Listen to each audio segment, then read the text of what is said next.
गीता 18 के श्लोक नंबर 62 में भगवान स्वयं कह रहे हैं कि अर्जुन उस परमेश्वर की शरण में जा जिसकी कृपा से परम शांति व शाश्वत स्थान अर्थात सतलोक को प्राप्त होगा। वो परमेश्वर कौन है, कहां है, कैसा है, जानने के लिए कृपया अवश्य सुनिए जगत गुरु तत्वदर्शी संत रामपाल जी महाराज के अमृत वचन। परमात्मा कहते हैं थोड़ा सा तो जीवन है और इसका ये भी ना मालूम जो है कितने दिन का। हम अप्रोक्सीमेटली जीते हैं ये सोच करके 80-90 वर्ष तक जीवन रहता ही रहता है और ये कभी ध्यान में नहीं आती कि कोई 5 वर्ष का मर गया, कोई 10 वर्ष की मर गई बहन बेटी भाई, कोई 25 वर्ष के मर गए, कोई 50 वर्ष में मर जाते। तो ये फिक्स क्यों मान लिया आपने 80-90 वर्ष तो ये तू बस एक दूसरे ने देख के अटकलबाजी से हम रह रहे हैं। इसके विषय में परमात्मा कहते हैं अपने ऊपर उदाहरण देते हैं। साथी हमारे चले गए हम भी चलन हारे, कोई कागज में बाकी रह रही तात लगी है वार। हम देखते हैं अपने साथ में रिश्तेदारों में वो जा रहे हैं और अपना भी नंबर आने वाला है लेकिन हमारी कोई कागज में बाकी रह रही है। जिस दिन वो बाकी पूरी हो जाएगी फिर देखना आपकी भी टिकट कटेगी। कबीर थोड़ा जीवना और मंडे बहुत मुंडान। अंतिम बिना ज्ञान के व्यक्ति के आखिरी सांस तक ये जीवी का काल ये बेदन लाए रखे, ये बनवा दूं वो करवा दूं और बुढ़ापे में ज्यादा छिड़ा करेगा बीमारी, ना बालक माने ना उसकी बुद्धि ढंग से काम करे। बच्चों के बीच में बेमतलब वृद्ध आदमी टांग अड़ाए रखा करे, नो कर लो नाश करोगे तुम, फलाना ऐसे कर दिया। अब उस समय में जब बच्चे सियाने हो जाते हैं वो अपनी सूझबूझ से बहुत अच्छा ही करते हैं और होना उनका वही है जो उनकी किस्मत में लिखा है। तो उससे परमात्मा कहते हैं कि रहना थोड़े से दिन है और ना जाने कहां तक कि तू एस्टिमेट लगाए बैठे है, ये कर दूंगा वो कर दूंगा, कोठी बना दूंगा, 2 प्लाट ले लेता हूं। परमात्मा कहते हैं ये बिना ज्ञान के डले ढोरे हो तुम, 1 मिनट का भरोसा नहीं और मुकदमे कर रहा जमीन पे। कौरव पांडव लड़का मर गए इसी पृथ्वी पे या यही रहेगी और वो सत्यानाश पर करवाएंगे। इन्हीं एकड़ जमीनों पर, इन किलों पर जो आज आप कब्जा करे बैठे हो, अरबों खरबों प्राणी मर गए, इनको अपना मान के। काया तेरी है नहीं ये माया कहां से हो, चरण कमल में ध्यान रखो भाई इन दोनों को खो। ना काया तेरी तो माया कहां से होगी जिसको ठीक है चिपका बैठा।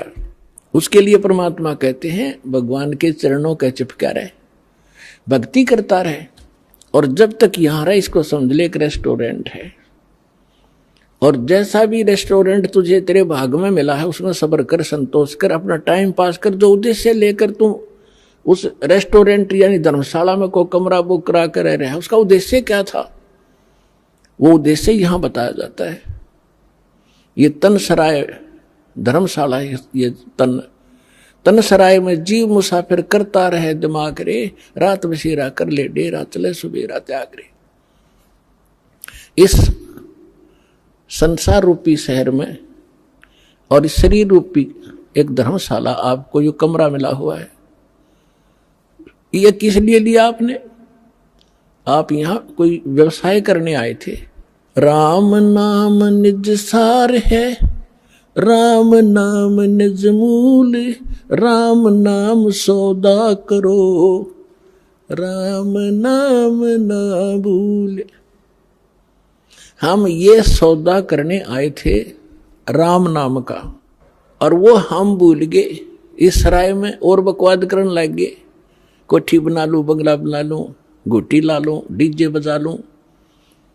ये कोरी बकवाद है। एक जो विद्यार्थी अपने विद्या ग्रहण ना करके शराब पीवे, सिनेमा देखे और सैर सपट्टे को घूमता रहे, तो वो उसके लिए हानिकारक है। इसी प्रकार मानव शरीर प्राप्त प्राणी एक विद्यार्थी है, और विद्यार्थी को अपना वही कार्य करना चाहिए जो उसका होता है। हम उसको भूल गए और काम बकवादों में लगे हुए हैं, तो जिस कारण से हमने अपने असंख्य जन्म नाश कर दिए। तो पुण्यात्माओं, आपका सौभाग्य है कि आपको ये मार्ग मिला, ये ज्ञान मिल रहा है, और ये ज्ञान ऐसा है आपकी आत्मा को झंझोड़ कर धर देगा, क्योंकि इसमें दोनों गुण हैं। एक तो आपके पाप नाश होंगे इस अमृतवाणी से, जो दास के मुख से जो बोला जा रहा है, चाहे वो टीवी के पर, चाहे कोई सीडी कैसेट में, इसका प्रभाव आप पर विशेष होगा। और यही वाणी आपने सुनते कबीर पंथिया नर फलाना नकरा कितने को बरस हो गए, किसे कसर नहीं। सत्संग में बैठे तो ना डलाए जाएंगे, हंसे या जाते हुए एक कर्म करेंगे जो ना करने चाहिए। क्यों? उनका असर उनका हो ही नहीं सकता, वो अधिकारी नहीं है। एक राजा की रानी ने गुरु दीक्षा ले रखी थी। राजा इसका विरोधी था कि ये गुरु ऐसे होते हैं, औरतों को बहकाए रखते हैं, इनसे पैसे ऐंठते रहते हैं। तो वो इस बात के पक्ष में नहीं था, लेकिन अपनी धर्मपत्नी के सामने वो घना विरोध भी नहीं कर पाता था। बार बार यही कहता था कि क्या रखा है गुरु बनाने में, भक्ति यहां कर लिया करो। तो वो कहने लगी, जी मैं तो घना उत्तर जानती नहीं, आप गुरु जी के पास चलो, एक बार उनसे पूछ लो। उसने कुछ दिन के बाद सोचा, चल इसके गुरु जी ने कह दूं, इसके सामने सुना दूंगा दो चार, फिर तो इसका मन हटेगा कुछ। चला गया गुरुजी से ने। गुरुजी के पास जाते ही, वो तो संत तो ये कहते हैं बच्चा भक्ति करो, परमात्मा का नाम लिया करो। तो उसने, राजा ने प्रश्न किया कि क्या गुरु बनाना घना जरूरी है? महाराज जी भक्ति तो घर भी हो सकती है। तो राजा ने सोचा, अब भाई अब मैं कुछ कह दूंगा तो कति ज्यादा ही गुस्से मारा है, और फिर राजा है, ऐसे कहना ठीक सा नहीं लगेगा। उसने कहा, जी देखो अब मेरे पास समय नहीं है, मेरा अपनी क्रियाक्रम का समय हो गया है, मैं कभी आपके घर पर आऊँगा और तब आपको बताऊँगा। विस्तार से पूरी डिटेल बतानी पड़ेगी, बहुत लंबा चौड़ा विषय है। राजा ने सोचा, और बढ़िया, वहाँ इसका खूब दिमाग चाटूंगा। कुछ दिन के बाद राजा को संदेशा पहुँचाया कि जी आज गुरु जी आ रहे हैं। राजा ने सब व्यवस्था कर दी, आप बैठ गए सिंहासन पर, और संत के लिए नीचे एक अलग से कुर्सी ना दी, और काफी वजीर वजार उसके वहां खड़े थे। अब संत जी जाकर खड़े हो गए, वहां सैनिक भी खड़े थे, बॉडीगार्ड। संत जी ने कहा कि ए सिपाहियों, इस व्यक्ति को अरेस्ट करो। राजा की तरफ संकेत किया। अब वो सिपाही उस संत के कहने से राजा की को कैसे अरेस्ट कर ले? 2 बार कहा, तीसरी बार कहा, अरे सुना नहीं तुमने? अब राजा पहले तो हंस रहा था कि क्या मजाक कर रहा है, फिर उन्होंने सोची तो भाई कति दर्द हो गया, कति राज्य पाठ खरीद मेरा छीन ले। राजा ने कहा, सैनिकों अरेस्ट करो इसको। इतना कहना ही था, उस बाबा जी की दोनों तरफ तो बांह पकड़ ली सिपाही ने, चरचरा नाक है, और ये इंतजार कर रहे थे अब क्या आदेश है नेक्स्ट। तब संत ने कहा कि हे राजन, गराए आदमी की नो बेइज्जती करवाया करें। तो उस राजा ने कहा कि आप क्या कह रहे थे? कि मैं आपके प्रश्न का उत्तर देने आया था जो आपने उस दिन किया था, ये उत्तर दे रहा हूं मैं आपका। ये क्या खाक उत्तर दिया? राजा ने कहा कि मुझे छुड़वा तो दे, फिर मैं कुछ बात बताऊं। तो उसने कहा छोड़ दो, उन्हें छोड़ दिया, खड़े हो गए दूर। तो राजा संत ने कहा कि देखो जी, आप राजा हो, ये आपके सेना है। अब ये शब्द मैंने कहा था जो आपने बोला, मैंने कहा था इसको अरेस्ट करो, ये टस से मस नहीं हुए, और यही आपने बोला था, इसने मेरे को उठा लिया ऊपर ने। तो ये आपके वचन से काम करेंगे, आपके वचन की शक्ति से चलते हैं। इसी प्रकार अध्यात्म मार्ग का मैं महाराज हूं, और जो वचन मैं कहूंगा वो क्रियावान होंगे। आप जैसे थे 100 वर्ष कहे जाइए, इन मंत्रों को कभी लाभ नहीं देंगे। समझदार को संकेत पर्याप्त है। तो परमात्मा कहते हैं, कबीर एक दिन ऐसा होएगा, सबसे पड़े बिछो, राजा राणा राव रंक, सावधान क्यों न हो। एक दिन ऐसा होगा, सब बिछड़ोगे तुम और कोई तुम्हारे साथ नहीं जागा। कबीर साहब कहते हैं, हिड़की दे दे रोएगी सुरता, जब तू चलेगी अकेली। आज तो इस परिवार में आपका खूब दिल लग रहा है, या कोठी मेरी, बेटा मेरा, बेटी मेरी, या कंपनी मेरी। और जब 1 मिनट में तेरा जाने के वो कागज पूरे होंगे, तब इन्हों कह पछाड़ खा रोएगी सुरता, तो जब तू जाएगी अकेली, तेरा कोई आगे पाछे होगा नहीं। गुरु तूने बनाया नहीं ताकि तेरे सामने आके खड़ा हो जाता का बेटा, और उनको भगा दे यम के दूतों को। एक दिन ऐसा होएगा, सबसे पड़े बिछो, राजा राणा राव रंक, सावधान क्यों न हो। उजड़ खेड़े ठीकरी, ये गड़गड़ गए कुम्हारे, वो रावण सरीखे चले गए भाई, लंका के सरदार।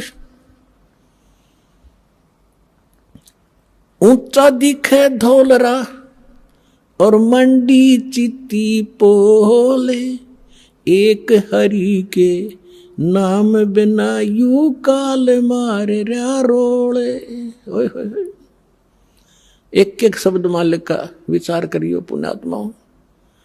कहते थे ना, बहुत ऊंचे महल दिखाई दे हैं, 2-2, 3-3 मंजिल के, और खूब उसके ऊपर चित्रकारी और चिप्स लगा रखी है। एक परमात्मा की भक्ति बिना यु काल त्री रोल मार रहा है, तना मूर्ख बना रहा है। 1 सेकंड में मृत्यु हो जाएगी, और फिर गधा बन कर घूम रहा होगा, कुमार तरह लठ मार रहा होगा। तो परमात्मा ये बताना चाहते हैं कि जितना तू जानता है इतना ही नहीं, इससे आगे भी कुछ है। वो परमात्मा या उसके बच्चे संत ही बताया करते, उनसे तुम संपर्क नहीं रखते। आप जिस समाज में रहते हो उनको इतना ही ज्ञान है जो आप प्रतिदिन कर ही रहे हो। परमात्मा कहते हैं, कहा चनावे मेड़िया, लंबी बीत उसार, घर तो 3.5 हाथ, वही घना तपोने 4। परमात्मा कहे कि खुशी मना रहा है, लंबी लंबी 4 दीवारी बनाकर ऊपर नीम बरवा के, कि घर तो 3.5 हाथ, घना तो 3.25। और कह कबीर अधिकाग हैं, उनको नहीं विचार। अपना हाथ इतना होता ही है, इसको हाथ बोलते हैं अपनी देसी लैंग्वेज में। प्रत्येक व्यक्ति का अपना शरीर 3.5 हाथ का होता है। हूंठ हाथ कहते हैं, हूंठ हाथ 3.5 हाथ। तो परमात्मा कहते हैं, आपने तो 6 कमरे की कोठी बना रखी है, एक कमरे में एक पलंग पे, एक कोण में वही सो सकता, कोई से में सो ले। तो कहने का भाव यह है परमात्मा का कि आप जी दूसरों को देखा देखी अपने कर्म ना बिगाड़ियो। जो तेरे भाग में भगवान ने दे रखा ठीक है, 1-2 कमरे 4 दिशे तेरे बना ले, और ना भी होता तो धक्का ना करिए, उसी में टाइम पास कर ले। सिर्फ ये सोचकर ये रेस्टोरेंट है, हमने कुछ दिन टाइम पास करना है। फिर हमारा दृष्टिकोण अपने परमात्मा पर आना चाहिए, कबीर भगवान पे। ये समर्थ थे, एक वर्ड में, एक शब्द में सारे ब्रह्मांड रख सकते हैं। पृथ्वी, उस पर सब घास फूस बना सकते हैं, फिर पेड़ पौधे पैदा कर सकते हैं एज इट इज, फलदार नो के नो, सूर्य चांद बना रखे। तो वो परमात्मा एक झोंपड़ी में रहा करता, और एक क्रिया करके दिखा करता कि है अपना वर्क भी करो, काम भी करो, राम भी जपो। इतना सा घना जरूरत नहीं है बकवादों की। यदि तुमने यहां भी सुखी रहना है और उस सुख में स्थान को प्राप्त करना है, तो फिर जब उस मालिक की तरफ देखकर आगे चलो, संसार की तरफ देखकर चलोगे, आप इस मार्ग पर बढ़ नहीं पाओगे। ठीक फिर परमात्मा कहते ज्यों राखे त्यों ही रहूं। कैसे ही रखे मालिक, चाहे अपने सुख कार दे, कोठी दे, नो प्रॉब्लम, पर भगवान ना भूलना। कहने का भाव मालिक का ये है, यानी कम से कम बता रहा है कि 3.5 हाथ और 3.25 का भी मकान हो तो भी संतोष करना, पर भगवान ना भूलना। अगर राम भूल गए और दूसरे की नकल के लिए किसी ने कोठी बनाई मैं भी बनाऊं तो बात बिगड़ेगी।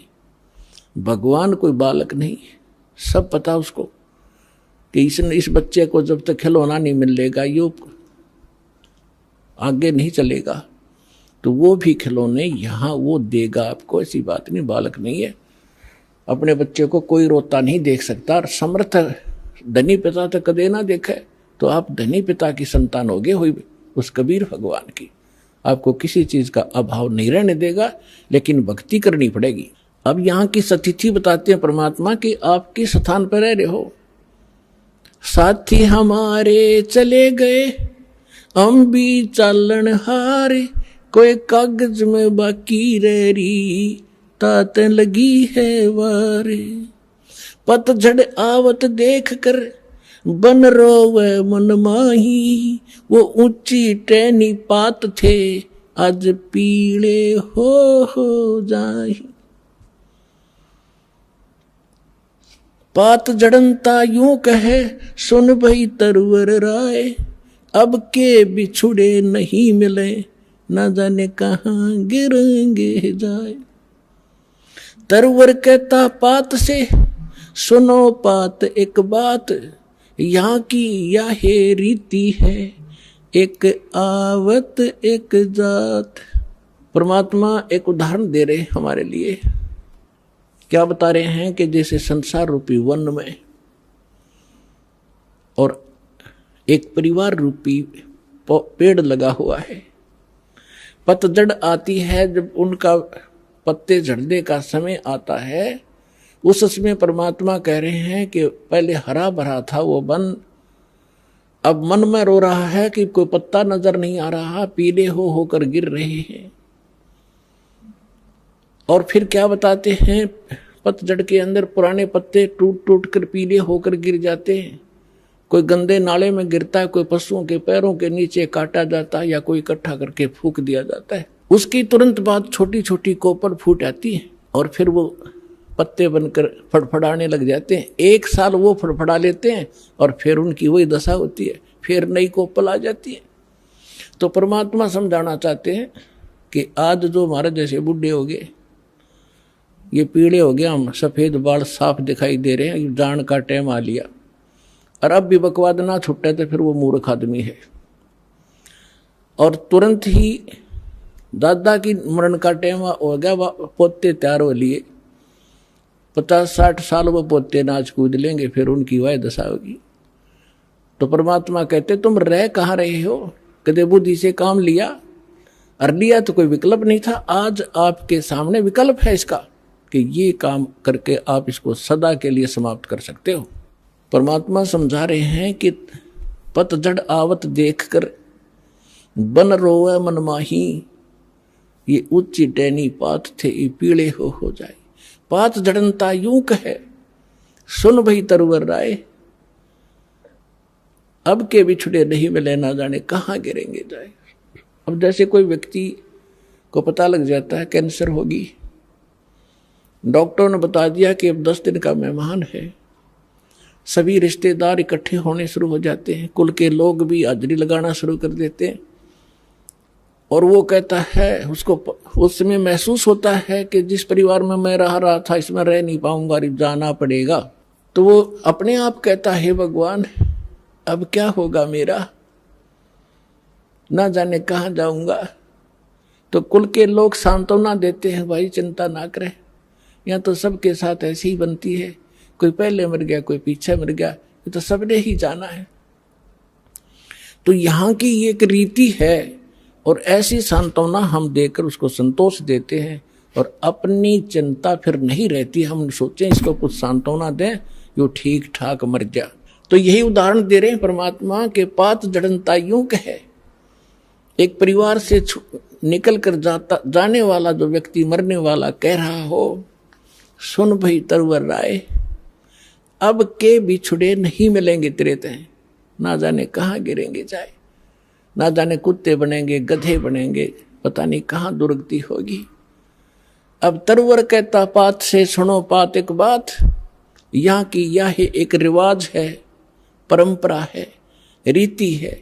एक आवे पोता आ गया, दादा की टिकट कट गई, एक आवे एक दात, यहाँ यह चिंता तो करा मत, ये तो होगा। अब इसका विकल्प बताते हैं परमात्मा। अगम निगम को खोज ले, बुद्धि विवेक विचार, उदय अस्त का राज मिले, तो बिन नाम बेगारे। पूरी पृथ्वी का राजा यदि ये सत साधना नहीं कर रहा तो बेगार कर रहा है, बेगार, वो डड़े ढो रहा है। जब राजा डड़े ढो रहा तो आप अपने हिसाब लगा लो, एक जनसाधारण नागरिक राजा को तो सक्षम मानता है, समर्थ मानता है, उसके आगे भीख मांगता फिरता है। और परमात्मा कहते हैं वो भी डड़े ढो रहा है जो सत भक्ति नहीं करता। अब बेगार की डेफिनेशन बताऊंगा आपने, क्योंकि आप तो नई दुनिया में जन्मे हो, हम उस पुरानी दुनिया में जन्म कर नई से भी संबंधित हैं, इसलिए हमने पिछले भी सारे फार्मूले याद हैं और वर्तमान के भी। इसलिए दास आपको परमात्मा ने जो वाणी बोली वो पहले बोली थी, उसमें हमारे पुराने शब्द घने हैं जो आज के बच्चे उनको समझ नहीं सकते बेगार के चीज़ों से। तो इसलिए परमात्मा ने दास को ऐसे समय में यहाँ पटका ताकि मैं परमात्मा की वाणी को दास ठीक से समझ के उसके बच्चों को निर्णायक तरीके से समझा सकूं। बेगार हम छोटे छोटे थे जब हमारे गांव में रोड बना ही बना था, 3 व्हीलर चला करते, बड़े पेट्रोल से चलते थे, लंबे लंबे 3 पहिया वाले सवारी के। उनमें से एक दिन आया नहीं, दूसरे साथी पूछ रहे थे कल कहाँ गया था, आया क्यों नहीं, क्या हो गया, कुशल तो है। उसने बताया कल मैं बेगार में फंस गया। फिर वो बेगार बता रहा था कैसे कि रात के 12 बजे पुलिस वाले आ गए और मुझे उठा ले गए 2 बजे सी सुबह कल, और ले गए मुझे थाने में। पेट्रोल अपने पल्ले से डलवाया मैंने, और वो बैठ के उस समय उन्होंने कई जगह रेड लगानी थी, पर इन थाने वालों के पास व्हीकल नहीं होते थे, वो यूं ही किसी को पकड़ ले जाते थे और सारा दिन उसकी रेल बनाए रहते। तो वो कह रहा था कि सारा दिन लगभग 200 किलोमीटर तो मैं वैसे मेरा यू 3 व्हीलर घूमया, 200 रुपये का पेट्रोल अपने घर से डालिया, आप रोटी अपने पल्ले खाई, उनको और खिलाई जो पुलिस वाले साथ में थे, चाय पानी पीवे थे कितने। और अब उसको और तो ये सोच रहे थे कि भाई गणिया कमाई कर रहा होगा, यो तो आज तक भाग्या फिर है, दौड़ा फिर है इसका 3 व्हीलर। और वो करका था अपना घर तक खर्चा सारा, और न्यू दिखा था बड़ा जोर का व्हीकल पहिया चल रहा इसका। तो इसको बेगार कहते हैं कि आज मैं बेगार में फंस गया था। तो यहाँ जो भी राजा बना है, कोई डॉक्टर बना है, इंजीनियर बना है, कोई IAS IPS अधिकारी बने हैं, या कोई जज बने हैं, या कोई एडवोकेट बने हैं, या कोई सेठ बना है, या कोई मंत्री, मुख्यमंत्री, प्रधानमंत्री, राष्ट्रपति बने हैं, ये पिछले जन्म के पुण्यकर्मी प्राणी होते हैं। और इनकी पहले की बैटरी चार्ज होती है, पिछला पुण्य संग्रह धन इनके साथ होता है, वही लोग ऊपर को बढ़ते हैं। नहीं, एक परिवार में एक तो रिक्शा चला रहा है और एक व्यक्ति अच्छी दुकान कर रहा है, उसके रोज के 200-500 रुपये ग्रहण कर रहा है, 1000 रुपये। तो ये ऐसा डिफरेंस पिछले ही संस्कारों से होता है। आज कोई मुख्यमंत्री है, अब आम व्यक्ति ने तो ऐसा दिखा ही तो भाई खुदा बन गया, आगे पीछे लाल बत्ती चले और सलूट मारे बड़े बड़े अधिकारी, और हमारे जैसे भिखारी उसका आगे हाथ जोड़े खड़े रहे। तो उसको भी परमात्मा ने कहा ये एक छोटे से टुकड़े का राजा यदि पूरी पृथ्वी का शासक हो और जिसके पास भक्ति नहीं है वो बेगार कर रहा है, वो डले ढो रहा है, वो अपने पुण्य पिछले पुनों से उस 3 व्हीलर वाले की तरह घूमता तो घना स्पीड तो दिखे, ठाठ बाट दिखे, लेकिन वो अपने घर ते पूंजी नष्ट कर रहा है, अपने पिछले पुनों को खोकर नाश करके अगले जन्म में कुत्ते की योनि में, गधे की योनि में जागा। इसलिए परमात्मा कहते हैं अगम निगम को खोज ले, बुद्धि विवेक विचार, उदय अस्त का राज मिले, तो बिन नाम बेगारे। पृथ्वीपति चकवे गए, जिनके चक्र चलंत, रावण सरीखे कौन गिने, अस गए अनंत। बिन उपदेश अचंभ है, ये क्यों जीवत हैं प्राण, भक्ति बिना कहाँ ठोर है, ये नर नाही पाषाण। ये भगवान इस आत्मा के ऊपर कितना जामा बैठ गया, कैसा हमारे अंदर इतना कठोरपन आ गया, इतनी जबरदस्त चोट मारी दाता ने। इसको जगाने के लिए तू कहाँ बैठा है, तू कर क्या रहा, तेने करना क्या चाहिए था, और जिस सुख को तू यहाँ खोज रहा है वो भी ना मिलता तेरे को, क्योंकि वो आपको केवल संस्कार ही प्राप्त होगा। चाहे कितने कुबद कमा ले, कितनी चोरी कर ले, और कितना रिश्वत ले ले, कितनी मिलावट कर ले, कितने डाके मार ले, आपके भाग में उतना ही रहेगा, ज्यादा नहीं रह सकता। कल आपने चोरी करके 2 लाख कमा लिया, अगर कोई ऐसी समस्या पैदा हो जाएगी 4 लाख में पंडा छूटेगा। और पैसा रहा नहीं, वो कर्म पाप बिगाड़े, कर्म बिगाड़े थे, वो जो के तू 63 पर धरे रह जाएंगे, वो तेने भोगने पड़ेंगे। तो परमात्मा कहते हैं कि बिन उपदेश, देखो उपदेश माने गुरु के शिक्षा और दीक्षा, दोनों उपदेश में आ जाते हैं। जो बिन उपदेश आश्चर्य है, अचंभ है, ये क्यों जीवत है जीव प्राण, और भक्ति बिना काठोर है, ये नर नहीं, मनुष्य नहीं है, ये तो पत्थर है। इतना विवेक नहीं रखते ये लोग, नर नाही ये पाषाण, जिनका इतना ज्ञान और ऐसी भगवान की वाणी का असर नहीं हो रहा, कहते मानुष नहीं है फिर ये तो पत्थर जैसे हृदय के इंसान हो गए, पाप कर्मों का ज्यादा प्रभाव है। और फिर जैसे आपको अभी आपने सुना कि मिलना भाग्य ही है, भाग से अधिक हो नहीं सकता, और जो आपने 2 नंबर के काम करे वो कर्म और बिगाड़ लिए, वो पाप आपके साथ रहेंगे, धन नहीं रहेगा।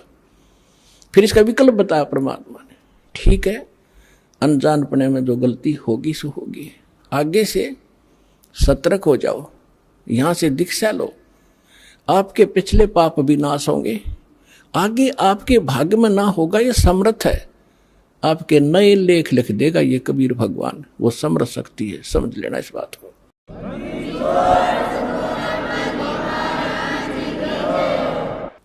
बिन उपदेश अचंभ है, क्यों जीवत है प्राण, भक्ति बिना काठोर है, ये नर नाही पाषाण। आगे गए ना बावड़े, रहते भी सब जा, बिन साहेब की बंदगी, कहीं ठोर ठिकाना ना। होय पुण्यात्माओं, कलेजा फटफटा होगा आपका एक दिन, जब आपका पाप कर्मों का बुखार उतर जाएगा, आत्मा निर्मल हो जाएगी, आंखों से आंसू नहीं सूख्या करेंगे जब ये वाणी सुना करोगे। अब क्या बताते हैं परमात्मा कि जो हमारे दादे परदादे पहले चले गए, उन्होंने ताकि बताया नहीं उनकी के दुर्दशा हुई, और शेष भी जा रहे हैं। अब भगवान आके बताते हैं स्वयं, और फिर उस जिन संतों से वो मिलते हैं वो संत बताते हैं। तो क्या बताते हैं कि पहले चले गए वो तो वापस नहीं आपको बताने आए, और रहते भी सब जा रहे हैं। और बिन साहेब की बंदगी, बिना भगवान की भक्ति की ठोर ठिकाना। अब यहां समस्या और आती है, भगवान कौन है, साहेब कौन है। अब ये दास ने आपको बहुत बार बता रखा है, इसको बार बार रिवाइज ना करूं, क्योंकि देखो एक तहसीलदार भी साहब है, मालिक है, स्वामी है, एक कमिश्नर, डिप्टी कमिश्नर भी, डीसी भी स्वामी है, डीएम बोल रहे हैं कई जगह उसको, और मंत्री भी, पर मुख्यमंत्री भी साहब हैं, प्रधानमंत्री भी साहब है, राष्ट्रपति भी साहब। तो यहां कौन से साहब की तरफ संकेत किया गरीबदास जी ने, उनका कौन साहब था। अनंत कोट ब्रह्मांड का एक रुति नहीं भार, सतगुरु पुरुष कबीर हैं ये कुल के सिरजनहार। हम सुल्तानी नानक तारे, दादू को उपदेश दिया, जात जुलाहा वेद न पाया, वो काशी में कबीर हुआ। यानी ये भगवान भी बता दिया है वो साहेब कौन सा जिसकी भक्ति करनी चाहिए। ये वो परमात्मा है जो काशी में धानक जुलाहे रूप में कबीर रूप से नाम से आए थे। ये अनंत कोट ब्रह्मांड का स्वामी, ये है मेरा साहेब। तो यहां कहते हैं पहले गए आगे गए ना बावड़े, रहते भी सब जा, और बिन साहेब की बंदगी कहीं ठोर ठिकाना ना। जैसे आज यहां प्रधानमंत्री बन गया, भक्ति की नहीं तो राजा का नेक्स्ट जीवन गधे से शुरू होता है। ये विधान बता रखा है भगवान का। अब गधे का जीवन जब पूरा होगा वहां मृत्यु, फिर कहेंगे चलो कहाँ, कोई पुण्य बना है तो स्वर्ग में जाओगे। स्वर्ग का समय निर्धारित है आपके संपुणों के आधार से। वो पुण्य, आपकी पूंजी जब समाप्त हो जाएगी फिर चलो नरक में, पाप वहां भोगने पड़ेंगे। जब तक हम कबीर साहब की शरण में नहीं आते, इस दास से उपदेश लेकर ये सतभक्ति आप नहीं करोगे, तो आपको केवल वर्क डन मिलेगा। जैसा कर्म किया वैसा ही भगवान आपका, थारा भगवान उतना ही फल देता रहता है। जिसको तुम भगवान मानते थे वो केवल इतना ही काम कर सकते हैं, जैसा कर्म वैसा ही फल। और ये परमात्मा आपके पाप नाश करेगा, ना भाग्य में होगा, और आपको आवश्यकता होगी, नो नहीं बेमतलब डिमांड करोगे वो नहीं मिलेगा। एक विद्यार्थी जो आवश्यक वस्तु मांगता है, पिता माता वही देते हैं, और वो मांगा मैंने बंदूक ला दे कि पागल है पिताजी, विद्यार्थी को गन ला के देगा तो ऐसी डिमांड करोगे फिर नहीं मिलेगी आपको। हाँ, जो आवश्यक होगी, समर्थ पिता सब कुछ देगा अपने बच्चे को, हर पल पल पर सारी सुविधा देता है, तो आप समर्थ की शरण में आ गए हो।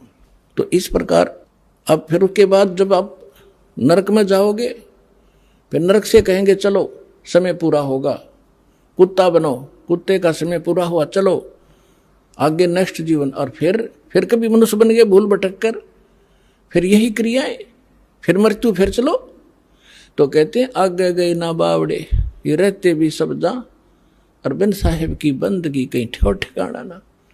और इस परमात्मा की भक्ति करने से, इसकी भक्ति ना करने से क्या कहते हैं, संसा शोक सराय में सुतक दिन राती, जीवत जग में जूते पड़े फिर जम तोड़े छाती।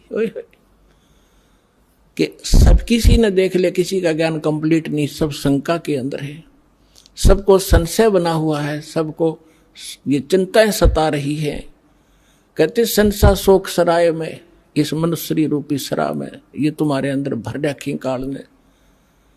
और सुतक दिन राती, सुतक एक टेंशन खत्म हो दूसरी तैयार, वह कितना तो सेट हो इतने तीसरी तैयार। कहते सूतक सी हो रहे तुम्हारे इस दिमाग में, जैसे बच्चे पैदा होया करें, मच्छर से पैदा हो, कहते सूतक तुम्हारे साथ ला रखे है, और जीवित जग में जूती पड़े। अब हम क्या सोच रहे हैं बुढ़ापे में सुख होगा, इन बुढ़िया ने पूछ लो किसा सुख से इनके जीने। जो भक्ति नहीं करते, भक्ति करेंगे उनके तो हाथ रखेंगे बच्चे, क्योंकि एक तो भक्ति की शक्ति, और फिर बच्चों के अंदर विनम्रता। यहाँ आप देख रहे हो, कोई कितना का, कोई किसी की बहन, कोई किसी कितना तो भाई आया हुआ है, और सबको इतनी आदर देते हैं, बूढ़े बुजुर्ग भाई बहनों को, अपनों को भी ना दिया जाए यहाँ पर। और यहाँ आकर जो ऐसा नम्र होंगे तो घर में क्या वो ऐसा भाव नहीं बरतेंगे। तो सुख भी इसी तरीके से उस वृद्ध अवस्था में भी होगा। और फिर भगवान की भक्ति साथ होगी, 100 रोग कटेंगे। बुढ़ापे में तो सारे तो दुख हो जाया करें, शरीर भी कंडम, रोग भी घर करें, आँखें दिखे नहीं, बालक भी गुर्राव है। तो इस प्रकार परमात्मा कहते हैं बूढ़ा होवे पड़े खाट में, बूढ़ा होवे पड़े खाट में, सुने बचन खारे, कुत्ते तावण का भी सुख को ना, ये छाती फूकण हारे। जो बिना ज्ञान की बहु न्यो उलाने दिया करे बूढ़ा बुढ़िया ने। पुराने समय में बूढ़ा बुढ़िया की खाट गेट पर डाली जाया करती और बहू कह कर जाया करती तो देखिए कुत्ता ना बढ़ जा घर में। अब बुढ़ापे में जब दिक्कत फिर उड़ा के वो कुत्ता बिल्ली सब बदमाश हो कि तन की तय बढ़ जा, वो कूद मस्ता रहेगा अंदर जाकर न।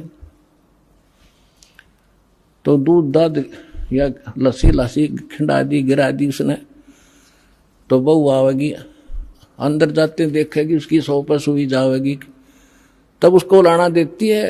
परमात्मा कहते हैं वृद्ध हुए फिर पड़े खाट में, सुने वचन खारे, और कुत्ते ताउन का भी तुम्हारा सुख को ना, तुम छाती फूकण हारे। वह बहू फिर ये चमोले सुनाओगी, तुम शब्द श्लोक सुनाओगी, और कुत्ते भी ना हटा सकते, तुमने छाती फूक दी मारी। तो परमात्मा कहते हैं फिर आपके बच्चे भी पुत्र वधू भी भगवान से डरने वाले होंगे, कटु वचन नहीं बोल सकते। क्योंकि ऐसा है व्यक्ति को, यदि कोई तगड़ा व्यक्ति कटु वचन बोलता है वो बोलेगा नहीं, क्योंकि विरोध करने का उसमें सामर्थ्य नहीं, वो रोया करे, उस समय वो गरीब होकर रोता है और परमात्मा उसकी घड़ी सुनता है। तो इसलिए कोई ऐसे अपनी पुत्र वधू को या सास अपनी वधू को, क्योंकि नई नई बेटी आती है वो बहुत संकुचित और शर्मा कर रहती है, डर कर रहती है, उससे बहू वो सास भी कोई गलत व्यवहार करती है तो उसकी आत्मा दुख पाती है। तो हमने आपस में ये कर्म बढ़ाने नहीं घटाने हैं।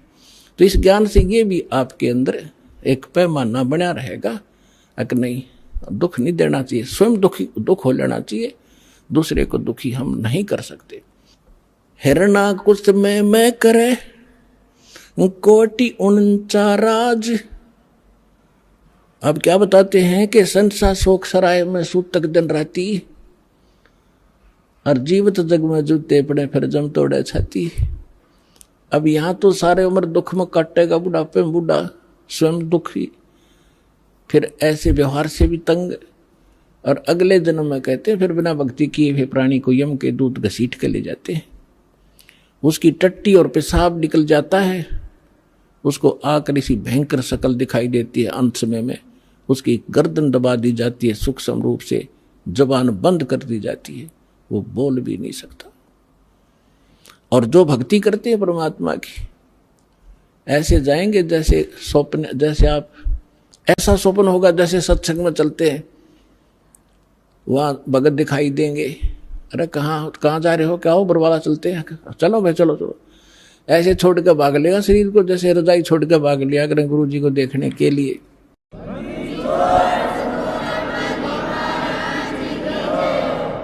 और फिर सतलोक में फिर ऊपर जाएंगे त्रिकुटी पे, सारे निकलते दिखाओगे यहाँ से गणेश के कमल में, फिर सावित्री ब्रह्मा वाले लोक में कमल से होते हुए, फिर नाभि ब्रह्मा विष्णु जी और लक्ष्मी जी के लोक से होते हुए सबका अकाउंट क्लियर करवा के, फिर वो जैसे कोई जाते हैं ना कहीं पर नए स्थान पर, तो पीछे पीछे सारे उसका अनुसरण ही करते रहते, यहाँ ये कर ले, बता कर ऐसा यहाँ कर, अच्छा यहाँ से कर दे, यहाँ जूते जमा करा दे, यहाँ जोत का सामान जमा करा दे। तो इस तरह वहाँ ऐसे कराते हुए त्रिकुटी में पहुंच जाओगे, वहाँ परमात्मा मिलेगा अपने इस दास के रूप में, और वहाँ फिर धर्मराज के दरबार में आपको क्लियर कराया जाएगा सतनाम के प्रथम मंत्र का, वहाँ अकाउंट क्लियर होगा। और फिर परमात्मा पारब्रह्म के उस 11वें द्वार में जा करके पार करके वहाँ का अकाउंट करवा के फिर सतलोक ले जाएंगे। आप सतलोक बैठे पाओगे, और घर वाले यहाँ सोच रहे हैं मर गया, मरा नहीं, वो तो सतलोक पहुंच गया।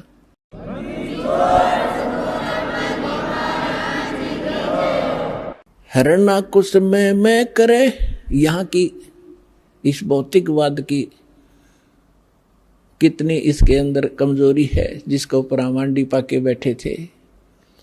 कहते हिरण्यकशिपु ने पूरी पृथ्वी पर शासन बना लिया था अपना, और न्यू कहता मैं ही हूं, मैं भगवान हूं। हल्दी की गांठ प्राप्त करके 5-4 वर ले लिए ब्रह्मा जी से, सुबह मरूं ना शाम मरूं, दिन में मरूं ना रात मरूं, पशु से मरूं ना पक्षी से मरूं, मनुष्य से मरूं ना फलाने से मरूं। और फिर बस इससे अपने आप को मान बैठा, आई एम गॉड, मैं हूं सब कुछ। तो परमात्मा कहते हैं सूक्ष्म ज्ञान में, हिरण्यकशिपु में मैं करे पूरी पृथ्वी का राज, ऐसे नरसिंह ले गया जो तीतर को बाज। कहते यह ब्रह्मटी होगी इन लोगों की। हिरण्यकशिपु छाती तड़वाई, ब्राह्मण बाणा और कर्म कसाई। बगैर ज्ञान के भक्ति भी करता था, ऐसी सिद्धियां भी प्राप्त कर ली थी जिसको उससे भ्रम हो गया कि मैं सब कुछ बन गया। तो परमात्मा कहते बिना ज्ञान के हिरण्यकुश छाती तड़वाई, और ब्राह्मण बाणा और कर्म कसाई। ऊं तो भगत दिखाई दे, ब्राह्मण माने भगत भी होता है। ऊं तो भगत और भक्ति करे, और कर्म कसाई वाले तो कहते ऐसे लोगों की छाती टूटिया करती है। भगवान ने उसका पेट फाड़ के गिर दिया। हिरण्यकुश छाती तड़वाई, और ब्राह्मण बाणा और काम कसाई। कबीर लूट सको तो लूटियो, राम नाम की लूटी, पीछे फिर पछताओगे, प्राण जहांगे छूट। अब ये बात आप पहले भी पढ़ा सुना भी करते, लेकिन आज सुनोगे ना आपकी छाती में लगेंगी सारी, क्योंकि अधिकारी के बिना ये अमल में आ ही नहीं सकती। और परमात्मा की दया इस दास पर है।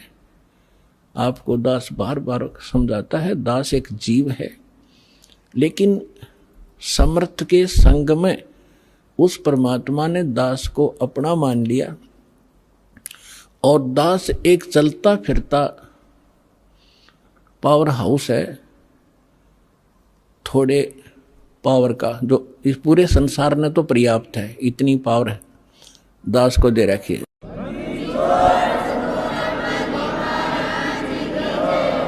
पूरे विश्व को इंक्लूडिंग ब्रह्मा विष्णु महेश तक को इस दास के पास तो मालिक ने, क्योंकि ये ऊपर से आ रही है पावर।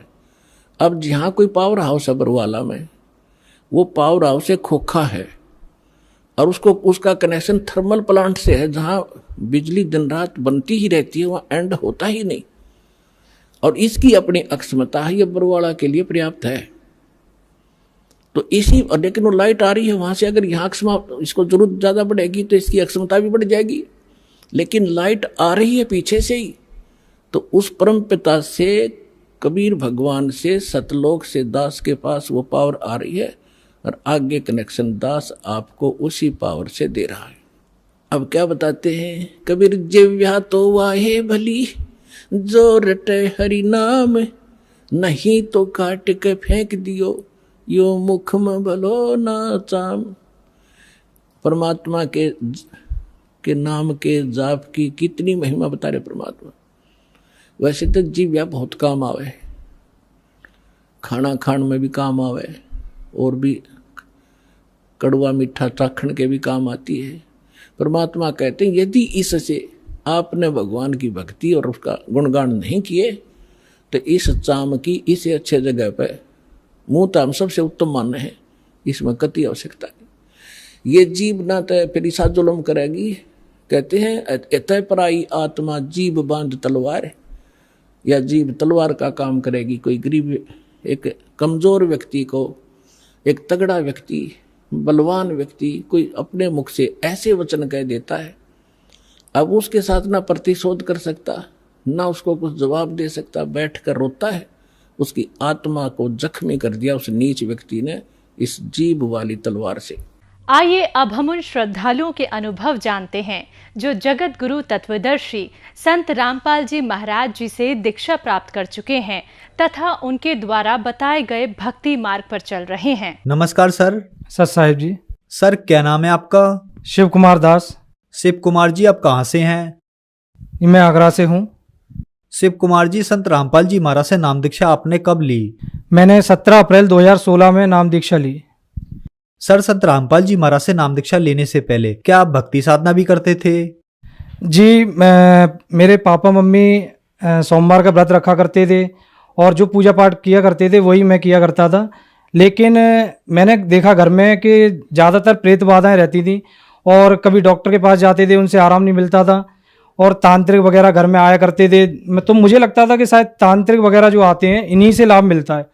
तो मैंने भी सोचा कि शायद मुझे भी इसमें जाना चाहिए और देखना चाहिए कि ये क्या होता है। तो मैं भी तांत्रिक की किताबें लाया और एक गुरुजी थे यमुना पार तांत्रिक बहल, उनको मैंने चिट्ठी लिखकर भेजी और उन्हें अपना गुरु मानकर मैंने भी ये काम चालू कर दिया और देखा तो इसमें काफ़ी लोगों को लाभ भी मिलते थे। और इसके बाद घर की आर्थिक स्थिति इतनी खराब थी कि घर में बहुत ही ज़्यादा गरीबी की स्थिति चलती थी। पापा ईमानदारी से पैसा कमाते थे, फिर भी हमें कोई लाभ नहीं मिल रहा था। सर, फिर आप संत रामपाल जी महाराज की शरण में कैसे आए? तो पापा मम्मी ने बोला कि हम भी गुरु बनाना चाहते हैं, हमें भी लेके चलो। तो एक दिन वो उनके साथ चले गए बरवाला आश्रम में और उनको 2013 में पापा मम्मी उनसे जुड़ गए। सर, संत रामपाल जी महाराज से नाम दीक्षा लेने के बाद क्या आपको लाभ भी प्राप्त हुए? जी, मैं तो नहीं जुड़ा था, लेकिन पापा मम्मी के जुड़ने के बाद मेरी भाभी को 15-16 साल हो गए थे और बच्चे नहीं हो रहे थे और सब डॉक्टर्स को दिखा लिया था। तो उसके बाद 1 साल बाद ही मेरी भाभी को लड़का हुआ और मेरी मम्मी की जो प्रॉब्लम थी, जैसे प्रेत बाधाएं जो थी, वो अपने आप ही सॉल्व होने लगी।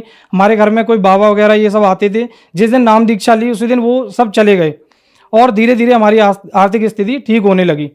लेकिन मैंने नाम दीक्षा नहीं ली थी और मेरी भी प्रॉब्लम थी, कुछ डॉक्यूमेंट वगैरह नहीं आ रहे थे, वो भी आने लगे।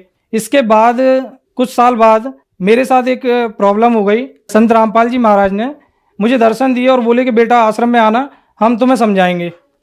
तो मैंने कहा ठीक है। मैं आश्रम भी गया, लेकिन आश्रम जाने के बाद भी मेरे मन में कुछ नियम ऐसे थे जो मेरे मन में ऐसे आते थे, इन नियम को कौन मानेगा और कैसे कर पाएंगे। तो मैंने नाम दीक्षा नहीं ली और मैं आश्रम होके लौट आया। लौटने के बाद मेरे साथ एक कॉलेज में, मैं प्रिंसिपल हूँ IIMT में, तो मेरे साथ एक घटना घट गई। किसी ने मेरे ऊपर झूठे आरोप लगा दिए।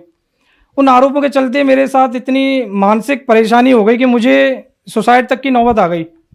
और जिनसे मुझे उम्मीद थी कि मेरी सपोर्ट करेंगे या मेरा साथ देंगे, उन्होंने नहीं दिया। जितने भी बड़े लोग थे, पैसे में भी सक्षम थे और जिनसे उम्मीद नहीं थी, उन्होंने मेरा साथ दिया। लेकिन जब मैंने देखा चारों तरफ ही और प्रॉब्लम इतनी बढ़ गई है, सुसाइड करने की नौबत आ गई है, तो मैंने देखा कि संत रामपाल जी महाराज की जो पूजा करते थे पापा मम्मी, वहाँ पर अलमारी में मैंने दीपक लगाया और दीपक लगाने के बाद मैंने अरदास की कि हे संत रामपाल जी महाराज, अगर मेरी प्रॉब्लम ये सॉल्व हो गई तो मैं आपसे नाम दीक्षा ले लूँगा और जीवन भर आपकी भक्ति करूँगा। ये कह के मैं चला गया और जाने के बाद SP ऑफिस के अंदर जाने के बाद सारा जो प्रॉब्लम थी या जो भी केस था मेरे फेवर में आया और मुझे वहाँ से छुटकारा मिल गया।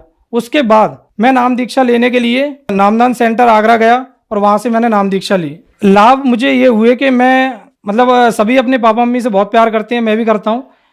पापा मम्मी ग्वालियर जा रहे थे मेरे बच्चों के साथ में, तो पापा ने सोचा कि पानी भर के ले आऊँ, गाड़ी रुकी हुई है। तो गाड़ी रुकी थी, पापा बोतल लेके गए पानी भरने के लिए और जैसे ही बोतल भरी और देखा कि ट्रेन चलने लगी, तो पापा दौड़ कर आए और उसका हैंडल पकड़ लिया ट्रेन का, और एक हाथ से ट्रेन का हैंडल पकड़े हुए थे और लटके हुए थे और लटके लटके गाड़ी चल रही है और गाड़ी चलते में नीचे पैर उनके घसीटते जा रहे थे। उन्हें लगा कि अब पैर नहीं बचेंगे, पर उन्होंने गुरुजी का नाम लिया, संत रामपाल जी महाराज का, और मन में ध्यान लगाया तो वो कैसे करके सीढ़ियों पे चढ़ गए ट्रेन की, पता नहीं चला। और ये सबसे बड़ा लाभ मिला मुझे आज। और मुझे सपना दिया रात को ही संत रामपाल जी महाराज ने कि तुम्हारे पिताजी की आयु हमने 100 वर्ष की बढ़ा दी है। उसके बाद दूसरा लाभ ये हुआ कि मेरी जो छोटी लड़की है उसके पेट में दर्द था और पेट में दर्द रहने के कारण मैं डॉक्टर के पास ले गया, कोई आराम नहीं मिला और इतनी कंडीशन ख़राब हो गई कि वो बिल्कुल रोने लगी, चीखने लगी। तब मुझे लगा कि शायद ये भी संत रामपाल जी महाराज ही ठीक कर सकते हैं। मैं उसे भी दीक्षा दिला के लाया और उस दिन के बाद आज का दिन है वो बिल्कुल ठीक है। और मेरे भी लड़का नहीं था, संत रामपाल जी महाराज जी मेरे ऊपर कृपा करेंगे। तो कई लोगों ने बोला भी था कि भाई दवाई दे दो, लड़का हो जाएगा, ये कर लो। मैंने कहा मैं संत रामपाल जी महाराज की शरण में हूँ, अगर मुझे दवाई लेने की जरूरत पड़ेगी तो फिर फायदा क्या है। तो मैंने घर में ही उसका नाम मानिक करके रख दिया कि मैंने मानिक ही होगा। और 9 महीने के बाद जब लड़का हुआ तो सभी लोग मानने लगे कि हाँ गुरुजी हैं, और विश्वास से उन्होंने भी लड़का दे दिया। तो ये मुझे दूसरा लाभ मिला। इसके बाद मेरा भी प्रमोशन हुआ और आर्थिक स्थिति ठीक हो गई। हम लोगों ने अपना मतलब मकान नहीं था, कहते हैं कि गुरुजी से संत रामपाल जी महाराज से नाम दीक्षा लेते हैं तो 4 महीने बाद बड़ा लाभ मिलता है। तो मैंने जिस दिन दीक्षा ली और मैंने मकान के लिए पैसे थे नहीं मेरे पास, तो लोन के लिए 15 लाख का लोन लिया। अब लोन पास करने के लिए पैन कार्ड चाहिए, पैन कार्ड मेरे पास था नहीं और निकल भी नहीं रहा था। तो ये प्रॉब्लम दिखी, तो फिर अरदास लगाई है परमात्मा संत रामपाल जी महाराज आप भी कुछ कर सकते हैं। तो 3 साल पहले कभी अप्लाई किया होगा, वो अचानक से सामने आ गया मोबाइल में, उसी से हमने रसीद निकलवाई और हमारा इस तरह से लोन निकला और 4 महीने बाद हम लोग अपने घर में पहुंच गए। ये सबसे बड़ा लाभ हुआ। हमारी आर्थिक स्थिति बहुत सही नहीं थी क्योंकि आमदनी तो थी पर पैसा दिखता नहीं था। लेकिन जैसे ही हमने दीक्षा ली तो उसके बाद पता चला, संत रामपाल जी महाराज से मैंने जब दीक्षा ली उसके बाद हमारा 15 लाख का लोन मात्र 2.5 साल में पूरा हमने चुका दिया। और कैसे क्या कहाँ से किया ये पता नहीं चला। उसके बाद आज हमारे घर में सब कुछ है। आज परमात्मा की दया से, संत रामपाल जी महाराज की दया से अपनी कोठी में रह रहे हैं और मानसिक रूप से सभी सुखी हैं। और जब से मैंने दीक्षा ली है तब से मुझे ये भी लाभ है कि शारीरिक और मानसिक पूरा सुख है, कोई दवाई खाने की जरूरत नहीं पड़ती है। बस ये है कि भक्ति मर्यादा में रह के हमें भक्ति करनी होती है। एक बार क्या हुआ कि मेरी बहन को शुरू से ही प्रेत बाधा रही है, क्योंकि मेरी एक सिस्टर थी वो भी खत्म हो चुकी थी, वो भी हमारे घर में ही घूमती थी। तो सफ़ेद साड़ी में कोई चुड़ैल उनको बार बार परेशान करती थी। वो हमारे घर आई और हमारे घर आने के बाद वो 6 महीने रही वहाँ पर। तो 6 महीने रहने में क्या था, आरती में बैठती थी, बस इतना ही करती थी, आरती में बैठ जाती थी वो। तो बैठने पर एक दिन क्या हुआ, वो रात को सो रही थी, रात को 2 बजे अचानक उनकी नींद खुली और वो उठी। और उठने के बाद उन्होंने क्या देखा कि संत रामपाल जी महाराज सफ़ेद कुर्ते में खड़े हुए हैं और संत रामपाल जी महाराज उनसे कह रहे हैं कि बेटा आप सो जाओ, चिंता मत करो, मैं आपके साथ हूँ और मैं इसको देख लूँगा जो भी आपको परेशान कर रही है। अब उनके और जो प्रेत था उनके बीच में गुरुजी और उनकी क्या बात हुई संत रामपाल जी महाराज की, ये तो नहीं सुना मेरी बहन ने, लेकिन उसको क्या सुनाया और कैसे हड़काया और उसे भगा दिया। और उसके बाद संत रामपाल जी महाराज ने मेरी बहन से बोले कि बेटा तुझे जो 2 परेशानियां हैं वो तेरी मैं दूर कर दूंगा, तेरी जो लड़का नहीं है वो और जो तेरे हस्बैंड की नौकरी नहीं है वो। ऐसे बोलकर अंतर ध्यान हो गए, चले गए वहाँ से। और मेरी बहन देखा तो सुबह अपने पलंग पर नहीं थी और बीच में बिल्कुल घर के लेटी हुई थी। उसने सुबह उठ के बताया कि मेरे साथ ऐसी ऐसी बात हुई। और उसके बाद मेरी बहन को लड़का भी हुआ और मेरे जो जीजा जी हैं उनकी नौकरी भी लग गई और उनको लड़का हो गया। और एक लाभ बताना चाहूँगा, मेरी मम्मी छत पर किसी काम से चढ़ रही थी, चढ़ते चढ़ते मैं ऊपर जैसे ही चढ़ने को हुई उनका पैर फिसल गया और वो उल्टी नीचे गिरी और एक गमला रखा हुआ था सीमेंट का, उसके ऊपर जाके गिरी। गमला पूरा चूर चूर हो गया और रीढ़ की हड्डी में हल्की सी चोट भी आई और पूरा निशान पड़ गया नीला। लेकिन हम संत रामपाल जी महाराज की शरण में हैं, डॉक्टर के पास तो जाते ही नहीं हैं और हमने कहा वही सही करेंगे। और 6-7 दिन तो जब हुए जब मम्मी पूरी तरह से फिर से स्वस्थ हो गई, बाकी चोट लगी उसके बाद भी वो काम करती रहीं और उन्हें ऐसा कोई परेशानी नहीं हुई कि बहुत ज़्यादा दर्द हो रहा है या क्या हो रहा है। बाकी ये सबसे बड़ा चमत्कार हुआ।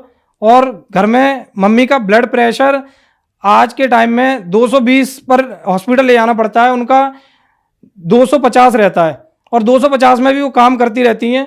ये भी बड़ा चमत्कार है कि उन्हें उस कंडीशन में भी कुछ नहीं होता, जबकि डॉक्टर कहते हैं कि भाई इसके बाद तो आप उन्हें एडमिट कर दो, दिखवा लो, ये प्रॉब्लम हो जाएगी वो हो जाएगी, पर ऐसा कुछ नहीं होता है और इतने में भी वो काम करती रहती हैं संत रामपाल जी महाराज की कृपा से। सर, संत रामपाल जी महाराज से नाम दीक्षा लेने के बाद आपको बहुत सारे लाभ प्राप्त हुए। जैसे कि आपने बताया संतान न होने की आपके परिवार में समस्या थी, फिर आपके परिवार ने संत रामपाल जी महाराज से नाम दीक्षा ली और संत रामपाल जी महाराज की कृपा से आप लोगों को संतान की प्राप्ति हुई। तो जो दर्शक आज आपको देख रहे हैं और वह भी आप ही की तरह इन परेशानियों से जूझ रहे हैं, उनके लिए आप क्या कहना चाहेंगे? मैं सभी लोगों से यही प्रार्थना करना चाहूँगा, संत रामपाल जी महाराज जो भी ज्ञान बता रहे हैं एक बार उसे सुने जरूर और उसे अपने ग्रंथों से मेल कराएं कि क्या वाकई में वो कह रहे हैं वो ज्ञान सही है या गलत है। और उस ज्ञान के आधार पर आप भक्ति करके देखें, नाम लेके देखें और आपको आज जो समस्या है उससे तो आपको छुटकारा मिलेगा ही मिलेगा। साथ में जो जन्म मरण की परेशानी है, जो सबसे बड़ा रोग है आज के समय में, वो भी आपका खत्म हो जाएगा। और ये रोग सिर्फ संत रामपाल जी महाराज ही खत्म कर सकते हैं, इनके अलावा और कोई नहीं कर सकता। ये बिल्कुल सत्य बात है। सर, आप एक एजुकेटेड पर्सन हैं, आप एक मैनेजमेंट कॉलेज में प्रिंसिपल के पद पर कार्यरत हैं। हम आपसे यह पूछना चाहेंगे कि कुछ लोग कहते हैं कि संत रामपाल जी महाराज से उनके अनुयायी अंधश्रद्धा के तहत जुड़ते हैं, क्या ये सही है? जो लोग ये बात करते हैं कि अंधश्रद्धा के तहत जुड़े हैं, तो मैं उनको ये बताना चाहूँगा कि अगर आप लोग पढ़े लिखे हैं वाकई में, तो पढ़े लिखे होने का सबसे बड़ा फायदा तो यही है कि हम अपने धर्म ग्रंथों को खुद पढ़ के देखें क्या वाकई में संत रामपाल जी जो महाराज जो बता रहे हैं वो एक्चुअल है या नहीं है, या हम लोग ऐसे ही उन्होंने बता दिया और मान लिया। ये बिल्कुल नहीं है। जब मैं उनसे जुड़ा था तो जुड़ने पर मैं सिर्फ ये सोच के जुड़ा था कि मुझे आराम मिल जाए, मुझे जो परेशानी हो रही है वो दूर हो जाए। लेकिन बाद में ये पता चला कि मैं जिससे जुड़ने जा रहा हूँ ये तो खुद परमात्मा आए हुए हैं, संत रामपाल जी महाराज। और मैंने उनके ज्ञान सत्संग को बाद में सुना और मैंने अपने धर्म ग्रंथों से मिलाया। गीता जी भी देखी, वेद भी देखे, कुरान भी देखे, बाइबल भी देखे, गुरु ग्रंथ साहिब भी देखा, सब देखा तो पता चला कि जो भक्ति विधि वो बता रहे हैं वो तो सब हमारे शास्त्रों से मेल खाती है और इसीलिए हमें लाभ मिलता है। परमात्मा तो एक ही है और वो कौन है ये सिर्फ संत रामपाल जी महाराज बताते हैं। बाकी जो लोग हैं वो अपनी अपनी भक्ति और क्रियाओं में लगा के बस भक्तों को उलझाए हैं। ये बिल्कुल सही बात है। सर, क्या संत रामपाल जी महाराज से नाम दीक्षा लेने के बाद देवी देवताओं की भक्ति या ब्रह्मा विष्णु महेश की भक्ति को छोड़ना पड़ता है? जी नहीं, ये जो भी बोलते हैं ये धारणा बिल्कुल गलत है। ब्रह्मा विष्णु महेश, ब्रह्मा जी की तो कोई पूजा वैसे करता भी नहीं है, लेकिन ब्रह्मा जी की पूजा भी कैसे कर, साधना कैसे करनी है, उनके मंत्र क्या हैं, ये भी संत रामपाल जी महाराज ही बता रहे हैं पूरी दुनिया में, और शायद कोई बता भी नहीं रहा है। और भक्ति विधि क्या है और इन देवी देवताओं की साधना कैसे करनी है, इनकी मजदूरी कैसे करनी है जिससे ये हमें लाभ दे सकते हैं, ये भी संत रामपाल जी महाराज बता रहे हैं। बाकी किसी के पास ये मंत्र है ही नहीं जो बता सकें कि इनसे हमें लाभ कैसे मिलेगा, तो ये पूजा छुड़ा नहीं रहे हैं, ये पूजा बता रहे हैं और इनसे लाभ कैसे मिल सकता है ये भी पूर्ण जानकारी संत रामपाल जी महाराज ही दे रहे हैं। सर, संत रामपाल जी महाराज से कैसे जुड़ सकते हैं? संत रामपाल जी महाराज से जुड़ने के लिए चैनल पर जो नीचे पट्टी चलती है उस पर उनके फ़ोन नंबर आते हैं, उस पर आप कांटेक्ट कर सकते हैं। और नामदान सेंटर आगरा में या हर शहर में खुले हुए हैं, आप वहां पर संपर्क करके नाम दीक्षा ले सकते हैं। लेकिन मैं तो यही कहूँगा कि दीक्षा लेने से पहले आप जो भी उनकी पुस्तक हैं, ज्ञान गंगा, जीने की राह, गीता तेरा ज्ञान अमृत, अंधश्रद्धा भक्ति कतरा जान, ये पढ़ें और ज्ञान समझें, क्योंकि ज्ञान समझ में आ जाएगा तो अपने आप ही आपको पता चल जाएगा कि संत रामपाल जी महाराज जो भक्ति बता रहे हैं वो क्या है। क्योंकि जब तक आपको ज्ञान नहीं समझ में आएगा तो आपको पता ही नहीं चलेगा कि हम क्या कर रहे हैं क्या नहीं कर रहे हैं। क्योंकि भक्ति में मर्यादा बहुत जरूरी है।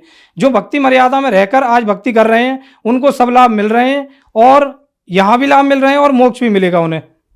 धन्यवाद सर। सच साहेब।